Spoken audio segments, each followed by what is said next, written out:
Hello everybody, this is Guild Wars Broadcast. I'm your host Matt, and today we are talking about the Necromancer from Guild Wars 2.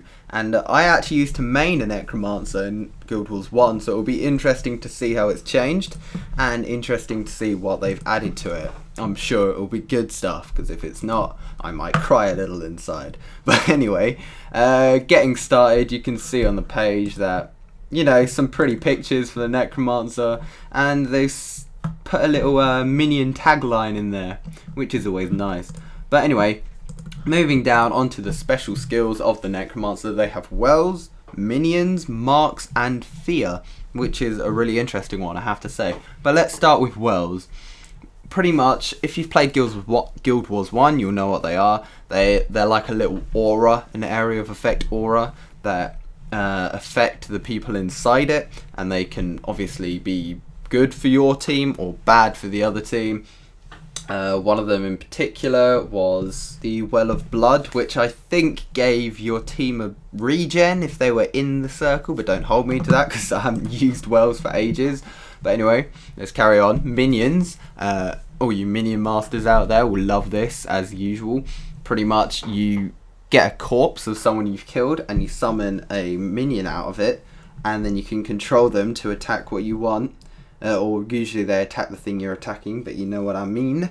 And yeah, they're really fucking useful. And apparently they have secondary spells which appear after the minion has been summoned in Guild Wars 2. So after you've summoned the minion itself, it gets replaced on the skill bar by another skill. So for example, on the website here it says once a Blood Fiend has been summoned, it heals its master when it attacks, and when you've summoned it, the skill bar for the summoned Blood Fiend skill gets replaced by Taste of Death, which kills the Blood Fiend and regains your health again. So, you know, you can see how that works. It adds another dynamic, which is nice to minion masters, and I'm sure it'll be very interesting to see the combination you can have with different types of minions and different secondary skills for the minions.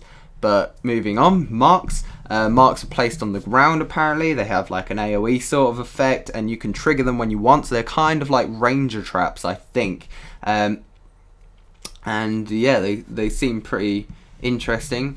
And Fear, you can cast on an enemy, a single enemy, and it will run away from you for a certain amount. And it's a condition that can be removed, so I'm guessing it won't be too, you know, useful all the time if they're expecting it. However, as you can see in the video, it can be extremely useful if you're making them run into sort of traps and get stuck in certain places, or really just give yourself a bit of time to help you run away, if you know what I mean.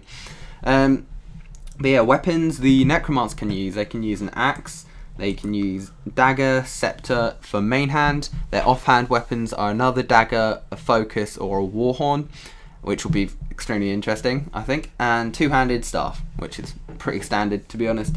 And there's a really interesting thing here at the bottom, and they're two little abilities that only the Necromancer has, and they're called Life Force and Death Shroud. So what we know so far is that Life Shroud is only built up by certain skills, kind of like Adrenaline, and like Adrenaline again, you reach certain stages. Once you get to a certain point, you can use Death Shroud, which also triggers when you die, and you go into a kind of spectral form. It's kind of like a secondary health bar, and you have special skills in this form, so you can summon certain minions maybe that you know, that you can only summon in Death Shroud. And really, being able to do this is pretty epic for any Necromancer, I think, and it will be really interesting to see how it works. So yeah, that's pretty much the end of this commentary. But there is a special little surprise here at the end for those of you who have actually been listening this far. Thank you very much for that as well. But as you can see coming on the screen now, there is a very interesting little snippet from an ArenaNet post on the GuildWars2Guru Forums, which I'll link you to in the description below.